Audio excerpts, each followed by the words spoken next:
All right, hello guys. It's Bart Johnson here, and once again, it is Saturday, 1 p.m. Eastern Time, which, of course, I'm sure you know by now, means it's time for me to go live and spend some time hanging out with you guys here. If it is your first time here and you just stumbled across this live stream, first of all, welcome. But please make sure you go ahead and subscribe to my channel and click that notification bell so that you can join us every time we go live and every time I have filmmaking content coming out on the channel. So today we have a pretty special show. I've got another guest lined up for us. We had one previously and it went really well. And so I reached out to an old friend of mine, an actor who was actually in my senior thesis film back in college. Actually we've been in touch only really online since then, but we reconnected and all that, and I asked him if he wanted to come on to the show, talk a little bit about his experience as an actor, and also maybe some tips to share with us from the acting side of how to work with actors and kind of, you know, best practices to make sure your vision comes through the actors, because whether you're directing or doing whatever, the actors are the ones who are on screen, and you want to be able to make sure you know how to communicate and work with them properly to convey your vision and also so that everyone's happy. So before I introduce him real quick, guys, I do want to remind you that we are live, and the beauty of live is that you guys get to interact with us right here while we're having a conversation. So I am able to pull the live chat up here on the screen as you are commenting. So as you can see, here's my example, your chat here.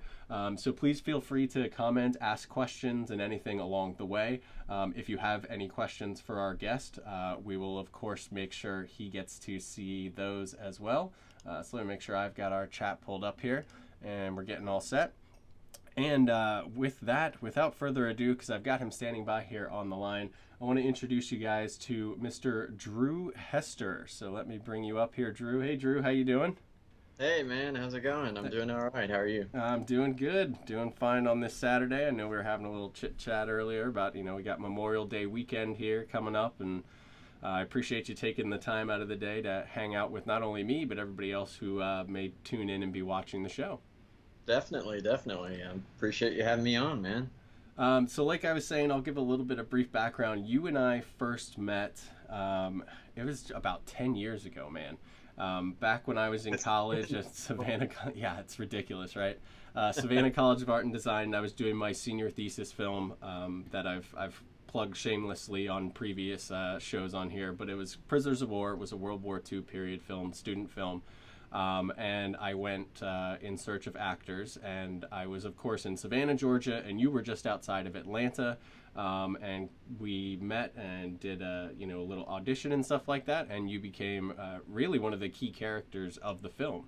You're on the poster. I mean, so it was pretty cool, and it was great to work with you. So tell me a little bit about your experience as an actor, because obviously you've done stuff beyond my short film 10 years ago. So tell us a little bit about what your career as an actor has been like. Well, it's something that started really early on. I think that's something that a lot of actors have in common is something that you're almost born with it. There's just sort of a drive to want to recreate, amazing stories that are on scripts, and that type of thing, and really never grow up and play make-believe, for the rest of your life. Yeah. And so that was something that I did early on in school, and I was really lucky that our school had a theater program for even when I was in primary school. Mm-hmm. So I didn't have to wait until getting into middle school or high school for theater and that sort of thing. It was something that I had in my tool belt when I was a lot younger, and I don't remember what production it was that I was doing, but there was a production early on in my career that I was doing, and an older gentleman came up to me, I guess after we were done with it, and he asked the question, well, is this what you're gonna do? You're gonna be an actor? Wow, he came right out with it, huh? Yeah, he came right out with it, and it wasn't really anything that I had put serious thought into until I guess he asked that question, Yeah. and I think I told him, yeah, this is actually something that I'd like to do. And how old were you when that? That would have been second grade, third grade, fourth grade. So Wow. I mean, young, really, Wow. really young. Yeah, yeah. Posing that kind of definitive question to a second or third Yes, grader. Look at yes. that guy, man. Somebody that young. Like I can barely remember it. My mom was there with me, and she knows the story really well. Um, but it was one of those things that I was kind of like, you know what, I do want to try this. I want to kind of, dive in head first and see where it takes me and that type of thing. And so as I started uh, taking classes, acting classes, Yeah. in both Chattanooga and Atlanta, and they really do help prepare you for what's to come, as far as how to audition, how to, after you get the part, what do you do after that, and uh, something like we're doing networking, that's such a huge thing when it comes to Yeah, the for acting sure. world is and filmmaking in general, anything really, if you can network well, then it's like they say, it's all about who you know and who knows you, and that really is what it comes down to.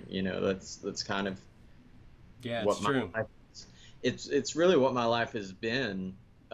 Basically, is just a whole lot of uh, if I wasn't, if I'm not on set filming, then I want to be behind the scenes somewhere helping somebody else do something, whether it's producing or writing or something along those lines.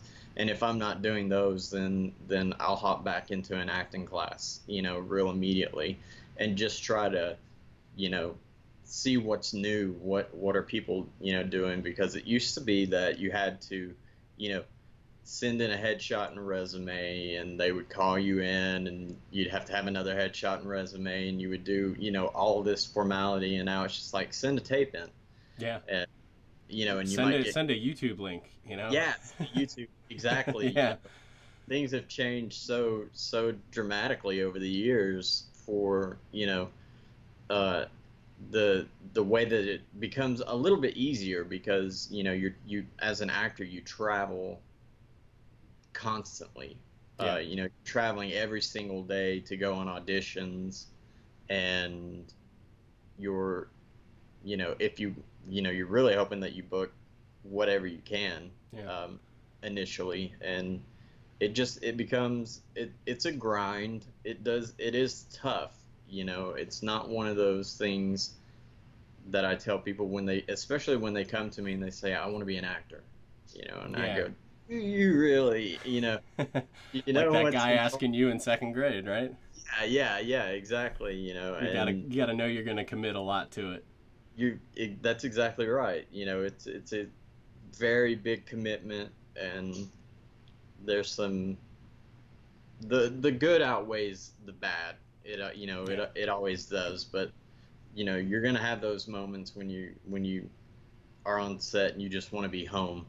Yeah. But then when you're at Been there. home, yeah. Then when you're at home, you're like, God, I need to be on set. I need to be working, that type of thing. Yeah. Um, Well, one of the so things that I'm hearing you say that's pretty cool, and it also translates to, like I said, most of my audience is more on the behind the camera side for the most part. yeah, And I always say, and I even said it in some of the posts about this, that filmmaking is a team sport. And that includes actors as being a huge part of that team.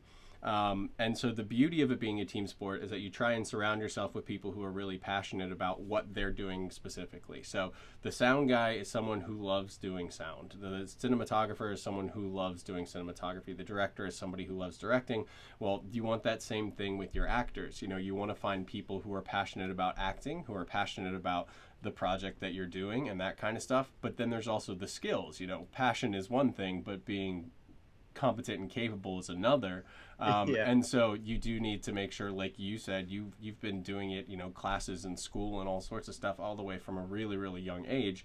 And so that makes you have, both sides of it. You've got the passion for it, and you also have the skill to be able to really hone your craft, which is a good thing, and which is, what everybody wants as a part of a team. I wanted to ask real quick, what do you sort of look for when you're looking for auditions to go on or stuff to try out for? Is there stuff that makes projects more attractive to you? I know it may be completely subjective in terms of content that you like, but is there anything that really draws you to something versus something that you're kind of like, I don't know if I really want to be a part of that? Yeah, no, it's you hear other actors, on television when they get interviewed, and they say this all the time, but it really is, it comes down to, for me, is the script. That's the first thing that I look at. Is there a story that is being told that I want to be a part of? Yeah.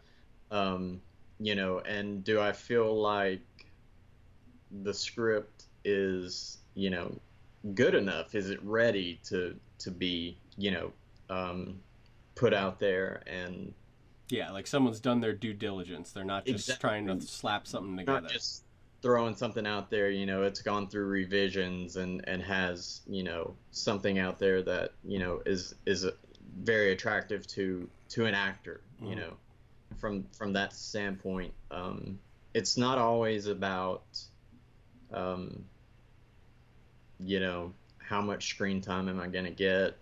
Is it, Yeah. am I going to be the lead, or, quote unquote lead, and that type of thing? It's more, for me, it really is about, looking at the character that's been presented to me and going, how do I identify with this character, and how much do I identify with this character? And there can be, a lot of times that I've read where I feel like I identify, almost 100%, and those are the ones that I really, push hard and say, come on, give me the role, Yeah. I promise I'll do good. And then there are sometimes, ones that come across that, they're not quite fleshed out, 100% or something like that, but I can see the potential is there. And that's when you want to be working with, because a script to me can really, it can drive, the whole film. It really can, from the actor's standpoint.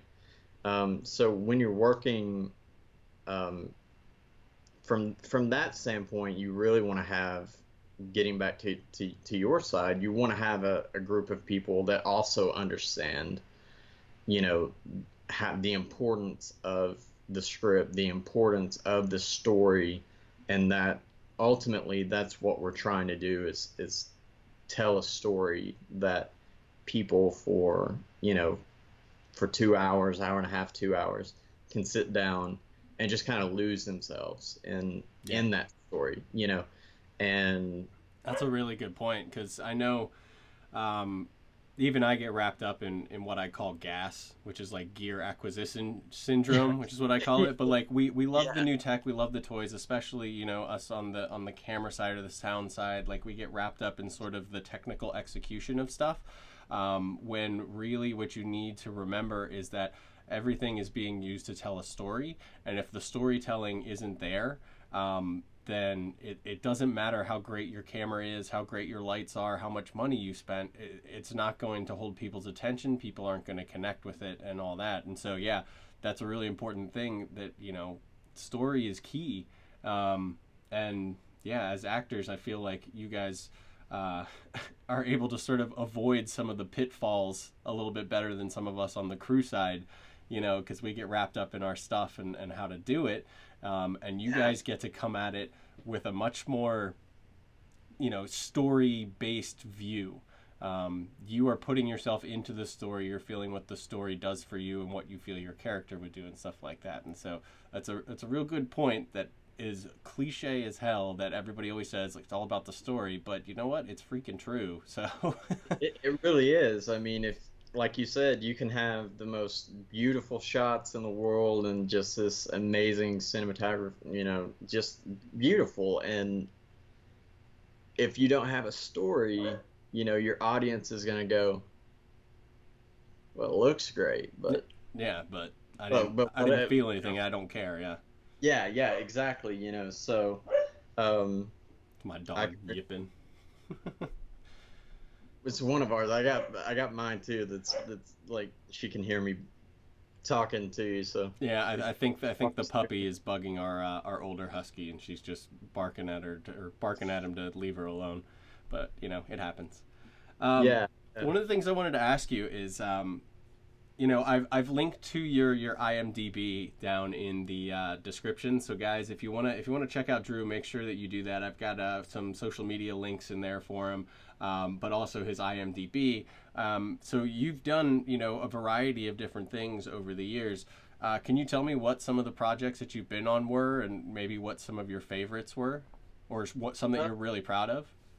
yeah. I mean, one of the latest ones that I worked on was Dixie Times, which was a really kind of fun film that we did based on um, the Alabama Secret Service. So if you just take that, All right. yeah, yeah, I know. Um, but it's basically, these bad guys find this really small town in Alabama, and they're like, we could move some product through this small town. Nobody's gonna notice, Wow. because it's so small.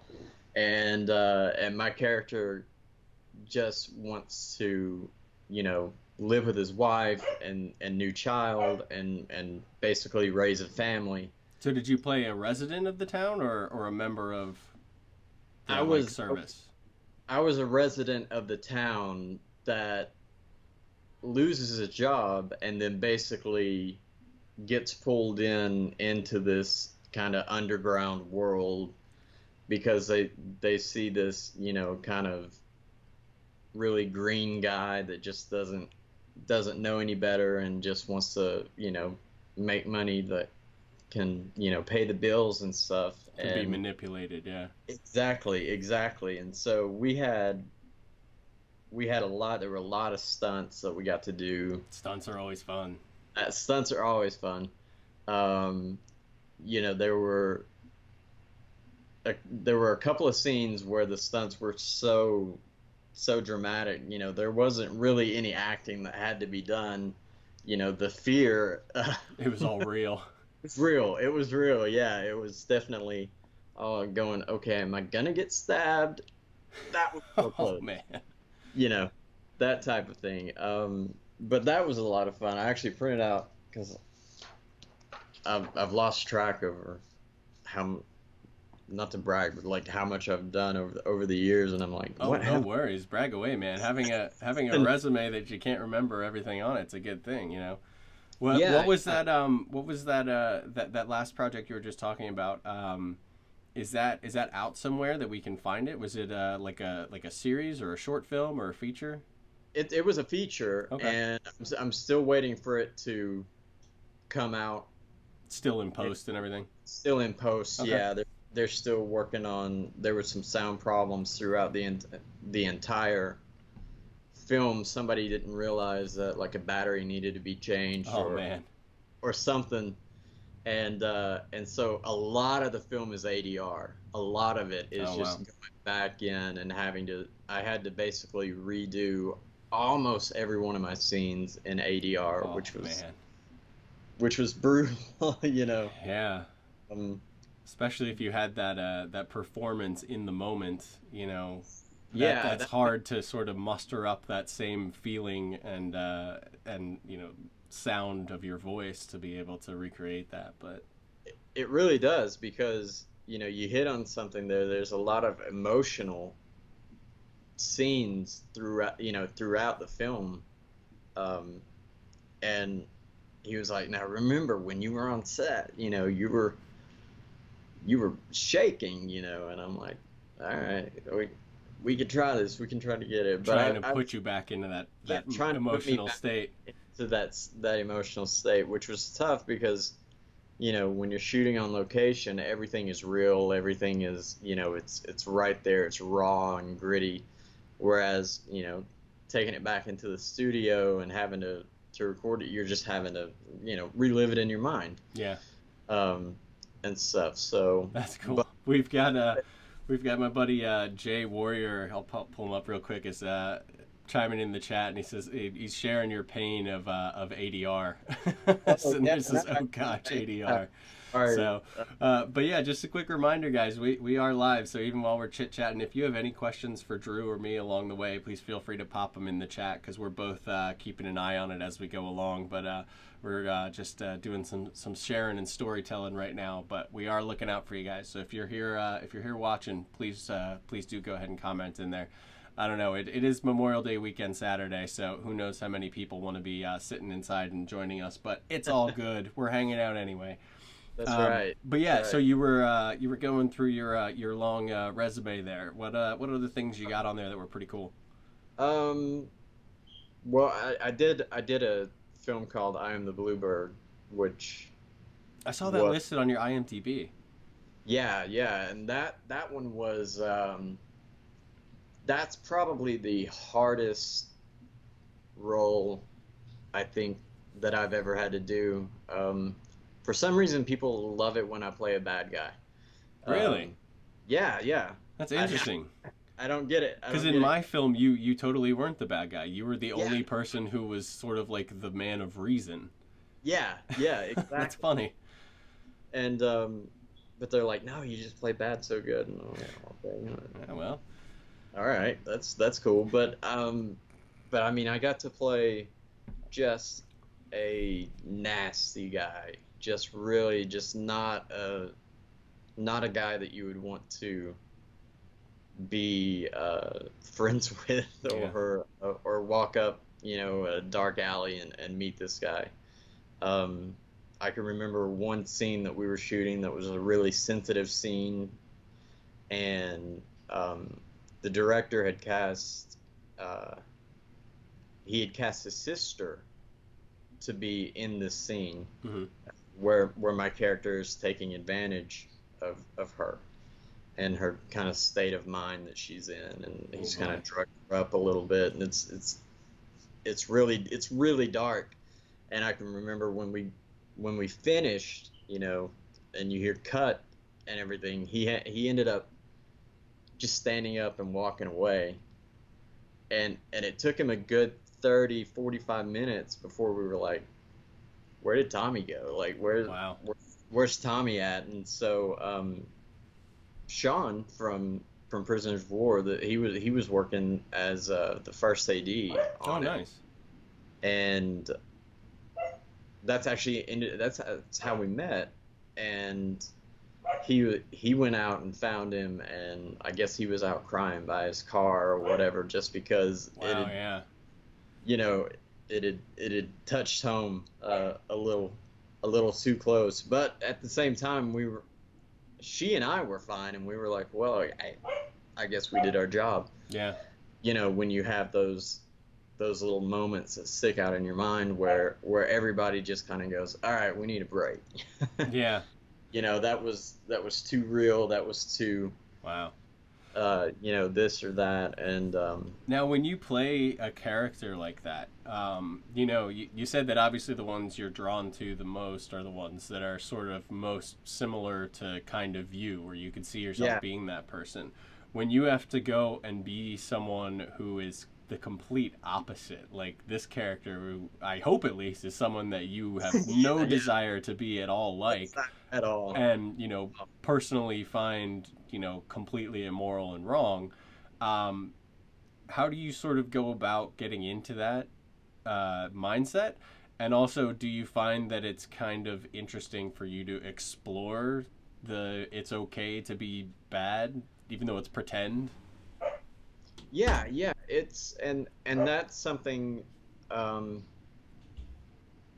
that I do find attractive to that type of role is being able to really step outside of myself, Hmm. outside of my comfort zone and everyone else's comfort zone, and see what kind of limits can be pushed. Yeah. You know, as actors, you know, you always talk ahead of time, you know, what are the boundaries? What are, you know, how far can you take something? Um, you know, and you definitely want to have that as a foundation to build on.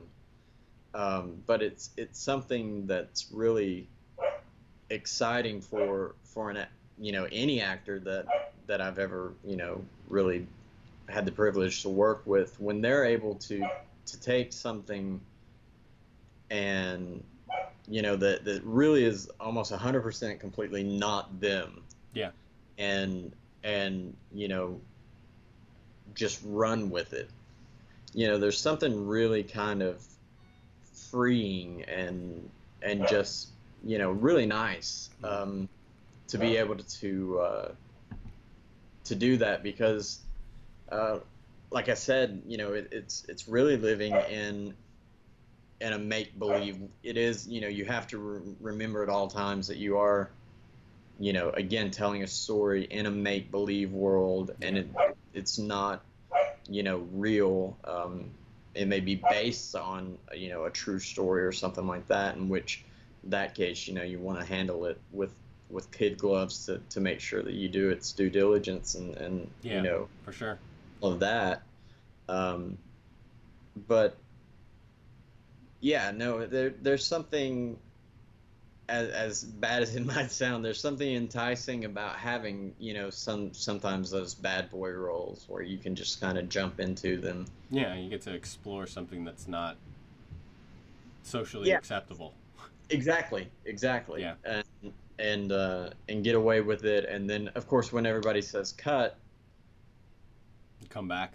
you come back, you Yeah. know, and because I, you know, I'm not a method actor by any means whatsoever. Yeah. Um, You don't I stay in that evil person I role don't for say that. No, the whole time. you know, I think of it as being, you know, acting and being able to kind of just turn it on and turn it off when needed to be. Yeah. Um, you know, and but Cool.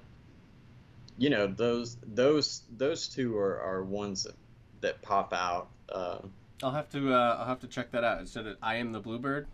Yeah, I'm the Bluebird. Cool. I'll have to check that out, and you guys make sure to go and check that out as well. I do remember seeing that listed, and yeah, I'd like to go and check that out because I know Sean was in that as well, or worked on Sean, it as well. So that was cool. yeah, Sean worked on it as the first AD, and that's another SCAD project actually. Oh, it So was very cool. yeah, yeah, Nice. SCAD, of course, being Savannah College of Art and Design, where I went to school and did my film as well. So, yeah. well, let me ask you this. You know, obviously, the first time that I worked with you, you met me and I was directing a film.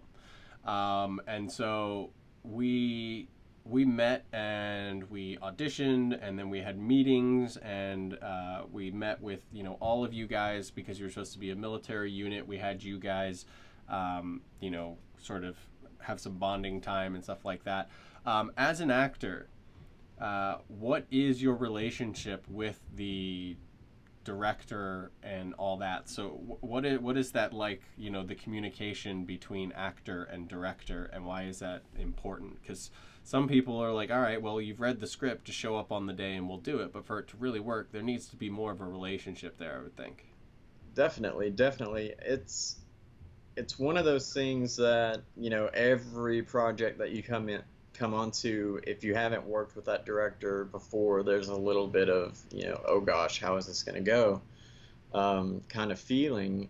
Um, Simply because, like you were saying, you really do need to have a close relationship with the director, um, because we as actors are sort of like pawns in the director's hands, you know, just allowing the director, hoping really that the director knows the story, whether they've written it. Of course, you look today and you see, writer director just in almost everything. Yeah. Whoever wrote is jumping on to direct, which is kind of, when that first started, it was like, I don't know. But now it's gotten to the point where you really like it, because when they've written it, they know what they want, and they have in their heads, the whole, they can see it. Yeah. As sometimes, as an actor, you're reading it and you might read it one way and they've got something completely different in their mind, and that's where you can kind of have a pitfall, where if there's no real communication that's there, then you can get stuck 2 or 3 days on one or two scenes, because the communication, just, there's a barrier, Yeah.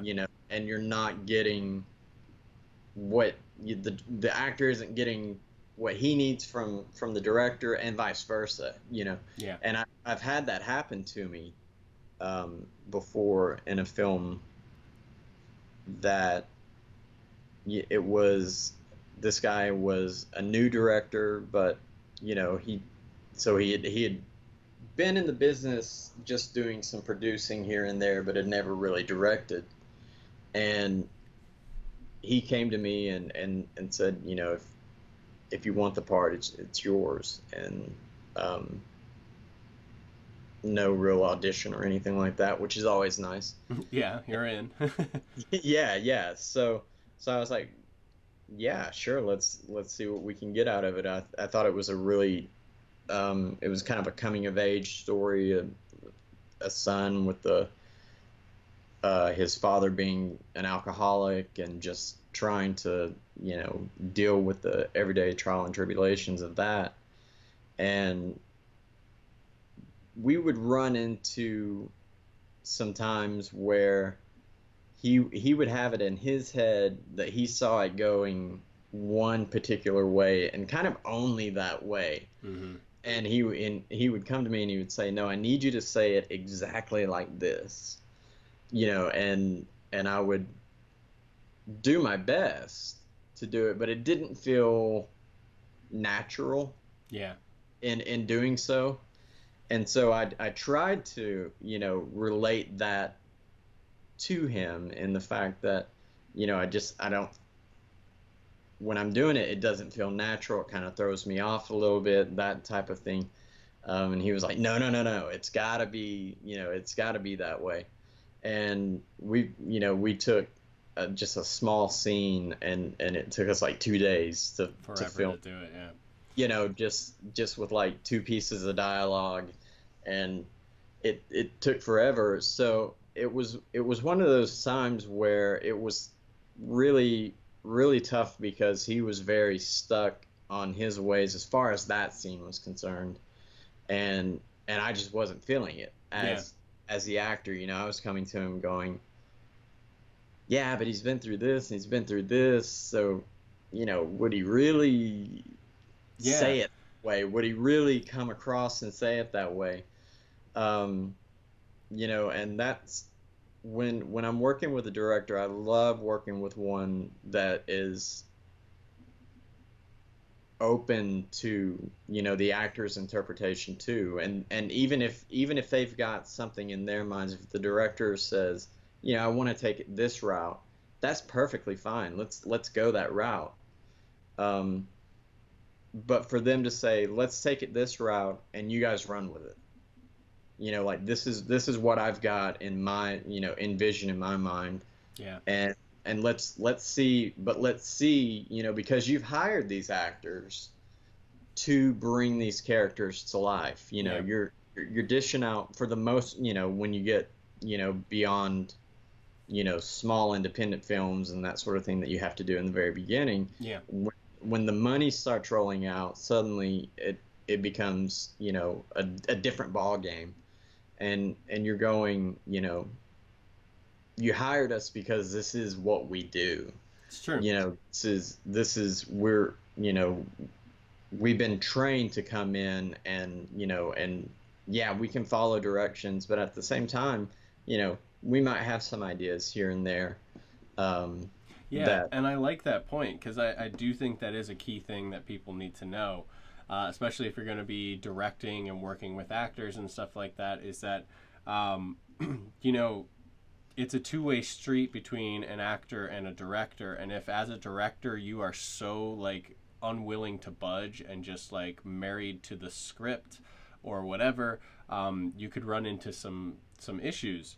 Um, and they always say that like movies are written three times, like once in the script, once in the performance, and once in the editing. Well, this is where we're talking about once in that performance. Actors are going to be, they're putting themselves in the mental headspace of these characters and their experiences, and so they may have some really good inputs, as to how something should go. Maybe not completely rewrite it, but just take it a little differently, or maybe even different, something as small as different inflection on a line or something like that. and that's you hit the nail right on the head, because that's what we were getting at with the film that I was going, I don't know if he would say it that way, and it was because of a certain inflection in the word Yeah. need. He wanted me to say something like, I don't need your help, or I don't need anything from you. And he was like, you've really got to put emphasis on that need, like really put emphasis on it. And I was like, that's not natural. Yeah. That's not, I would rather just, if I don't need somebody's help, I would rather just kind of blow the guy off, just be like, nah, I don't need any help, something like that. Not go into this whole, I don't need your help. But he wanted that in there basically because he was titling the film at the time Needed. And he was like, uh, this is cool, this will go. And I was like, I see what he's doing. Yeah. yeah, yeah, I see what you're doing, but Yeah. it's not working too well. So has But there, besides being unwilling to, receive any sort of feedback or budge on anything in terms of performances, is there anything else that you've encountered, with a director or with just a production in general, that really made your job either difficult to do or just really unpleasant to do as an actor? Like sort yeah, of stuff to avoid doing, because people can take actors for granted. They're like, whatever, they have their lines, we paid them, why can't they do it? Like, no, you got to treat them as a part of the team. So yeah, exactly. And I think having something that I've ran into a couple of times, not too often, but something that really does, it gets not just myself, but every really, not only the actors, but this can be something that affects the entire team, both, whether you're in front or behind the camera, and that is, lack of communication, just the lack thereof, not really telling what the vision is, yeah. what the end goal and the ultimate, thing is that you're going for. When everybody's just standing around going, okay, well, I kind of got an idea. That what Yeah. happens then is the actors are left to their own interpretation of it, which could then form a terrible, Yeah, terrible it way of could just acting. go completely a different direction. Yeah, Yeah. yeah, you never know what, because acting is reacting, as they say, and you're just trying to, go off of that. And if the actors aren't in tune with each other, because the director hasn't said, hasn't gathered everybody up and done a table read or something along those lines, or at least had a few meetings where you say, this is what I'm feeling, and this is what I want to portray, and really really hit those notes. um, Actors can be in the dark, and I think that, that could put, your DP in the dark, really, if they're not real sure what you're Yeah. what you're looking for, then they're going to be going, okay, so I'll just shoot a wide angle now, I guess, and we'll Yeah. just That's very we'll go true. from there, and that type of thing, because there's not a lot of work, in pre-production, I guess, so that they can convey, that information over. And that's happened a couple of times where, everybody's just kind of standing around looking at each other like, Yeah. all right, what are we doing? What are we, Yeah. So what are we making? pre-production is always extremely important, but yeah, I mean, like what you're saying, like while you may make a shot list and you may make a blocking chart and you may make a lighting chart for all that kind of stuff, you need to pay equal amount of care and attention to performance planning, Yeah, and talking to the actors and being like, okay, well, this is where we're starting the scene, this is where we're ending it, so this is how far through this we need to go, just so that they know, um, and so that everybody's on the same page. I remember one of the things that I struggled with when we were doing my film is I was young 10 years ago. It was first time really directing anything like that. Had a full crew, had actors, had you guys, had all this stuff.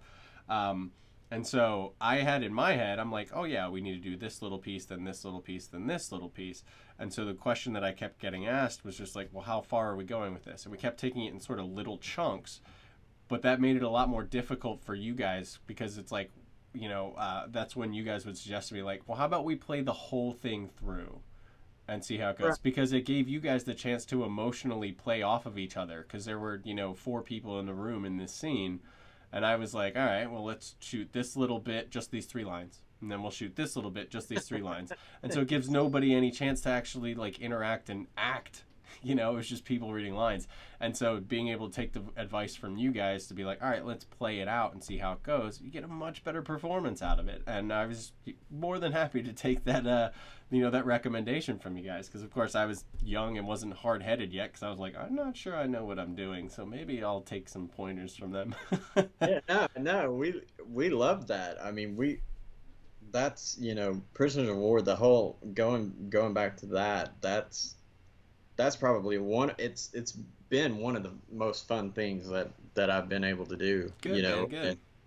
and just with all the, like you said, you coming in, but being very open to listening to us and going, yeah, why not, let's give it a try, Yeah.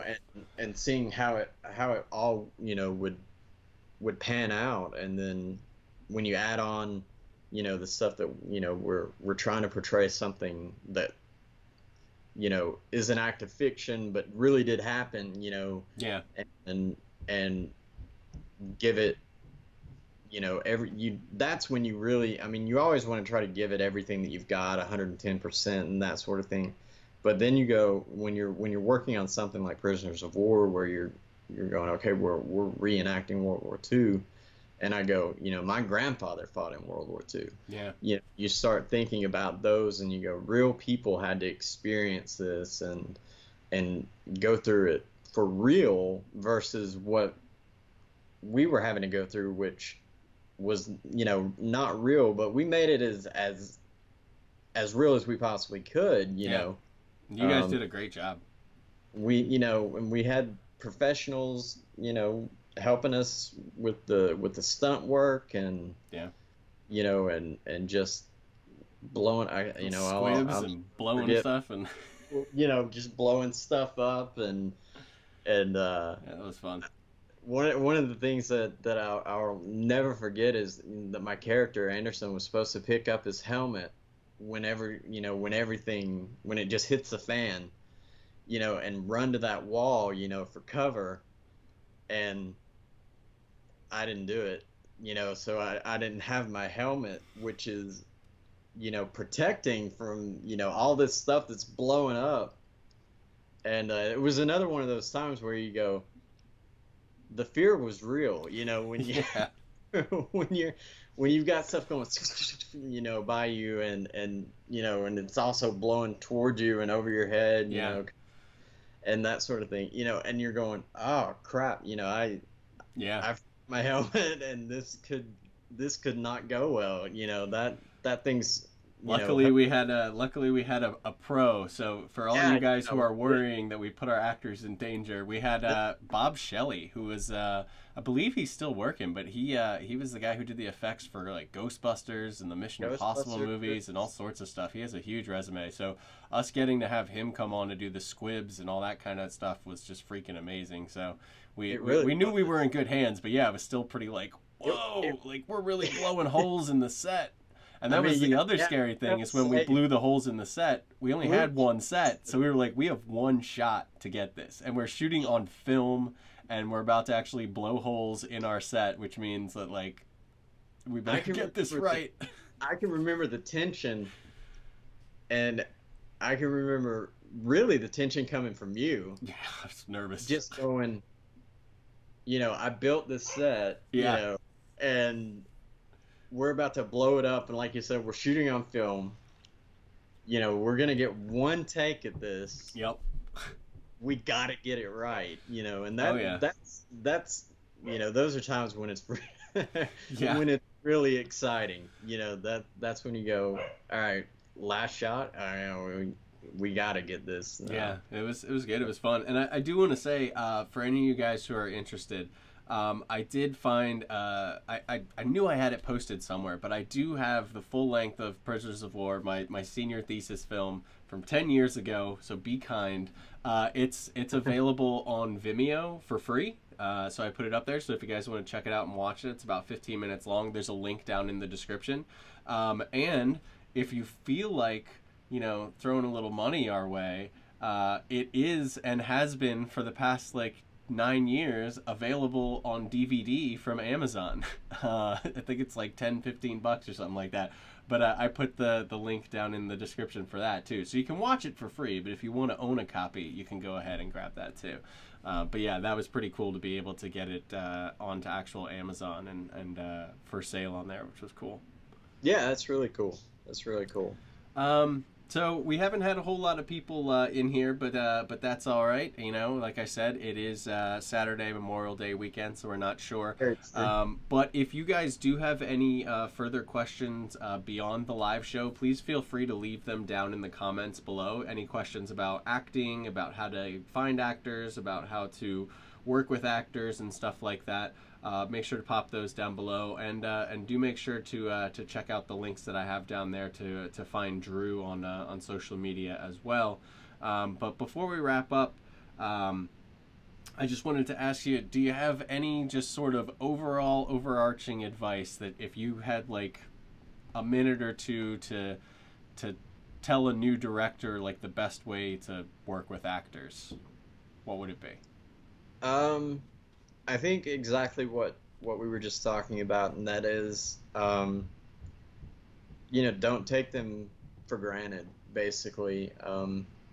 Really, really work on building a relationship with them so that, all the great movies that I've ever watched and then came back and then, watched an audio commentary or something like that, if every time that I've thought it was an amazing movie, you can tell that there's a special relationship between the actors and the director. Yeah. And that's where the respect is built, and that's really where the workflow for the actor and I think the director in that part is real. That's where it starts. Is just communicating and being willing to listen, and if there is something that you 100% feel like it's got to be that way, that's fine. That's totally fine. Because if you've got that relationship with the actors, they're gonna follow you. Yeah. They're just that's what we do. It's our job. Yeah. And so it's and we're gonna be a lot more comfortable then with that when you say, okay, I really want it this way.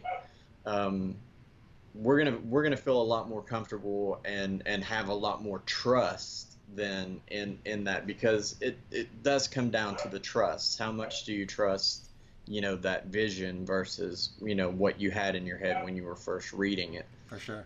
sort of thing. So I would say, for new directors or anybody that is currently, directing now, um, really, really work on that aspect of all that is filmmaking.